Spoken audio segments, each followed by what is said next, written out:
لا تضيع صلاة الليل يا أخي، أبد لا تضيعها. دير بالك تقشمرك البطانية وما تصليها، دير بالك يا أخي، هذه صلاة الليل بس رب العالمين يدري شنو ثوابها. على مود شوية نحبب الناس بها وما تخفى، ما بس الله يدري صلاة الليل ايش بيها، شنو عطائها، بس الله يدري. خلاص ما حد يدري.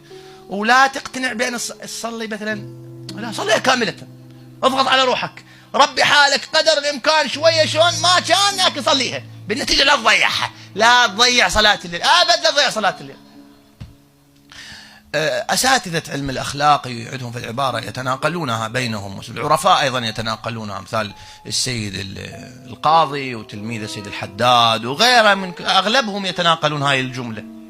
يقول لا يمكن للانسان ان يصل الى المقام المحمود ولا يقوم الليل، ما يوصل.